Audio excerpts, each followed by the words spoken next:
Κατσέας ο Γιάννης. Παιδιά, συντομότατη αν θέλετε να μιλήσει πολύ. Και τέταρτο υπουργός φέρει από εδώ, δεν μπορεί να κάτσει. Το 3 έγινε και τέταρτο τώρα. Εντάξει. Καλησπέρα και από μένα. Θα ήθελα να κάνω μία ερώτηση. Λέγομαι Γιάννης Κατσέας, είμαι πρόεδρος του Σωματείου Επισκευαστών Μοτοσυκλετών Θεσσαλονίκης και μέλος του Διοικητικού Συμβουλίου του Επιμελητηρίου. Θα ήθελα να κάνω μια ερώτηση. Τα τελευταία 6 χρόνια ζούμε τα μνημόνια.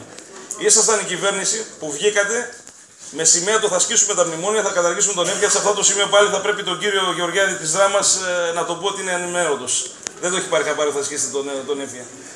Και θα ήθελα να ρωτήσω κάτι. Τα τελευταία 6 χρόνια συσσωρεύετε φόρους. Όπως λένε, όλοι φτάσαμε στα 80 δις και μετά. Για ποιο λόγο τα συσσωρεύετε, ποιος είναι ο τελικός σκοπός που συσσωρεύετε αυτά τα χρέη?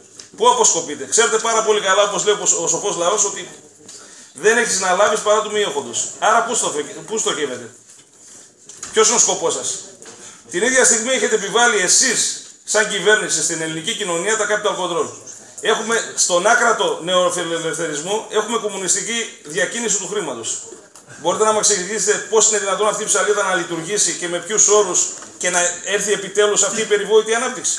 Και τρίτο και σημαντικότερο, σε παρακαλώ, και τρίτο και σημαντικότερο. Μία επισερώτηση έχεις κάνει δύο. Σε 3 σκέλη. Σε 3 σκέλη δικαιούμαι. Εγώ δεν έκανα χαιρετισμό όπως είδες. Και τρίτο και κυριότερο. Ζούμε το τραγικό φαινόμενο, εσείς η κυβέρνηση που ανοίξατε τα σύνορα και φέρατε τον κάθε τυχάρπαστο του κόσμου, τη Ιφιλίου εδώ, να αναγκάζονται οι Έλληνες οδηγοί. Παρακαλώ, Γιάννη, σε παρακαλώ. Εγώ σε παρακαλώ, είμαι ένας πολίτης, έχω δικαίωμα να πω τι θέλω. Σε παρακαλώ πολύ, σε παρακαλώ πολύ. Φέρατε εδώ τον κάθε άνθρωπο αυτόν που ζητάει τις ταυτότητες από τον Έλληνα οδηγό να διακινήσει τα εμπορεύματα. Αυτά είναι απαράδεκτα πράγματα. Εγώ σε παρακαλώ. Εγώ σε παρακαλώ. Σε παρακαλώ πάρα πολύ. Περιμένω μία απάντηση σε αυτό που... Περιμένω μία απάντηση. Γιατί θέλω να ξέρω γιατί πληρώνουμε. Πού πηγαίνουν αυτά τα λεφτά και γιατί επιτέλους αυτός που δεν μπορεί να πληρώσει λεφτά... Δεν ακούσουμε το μία ερώτηση.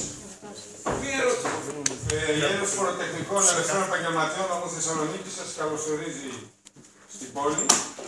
Λοιπόν, μιλήσαμε για τις επιχειρήσεις που φεύγουν στη Βουλγαρία.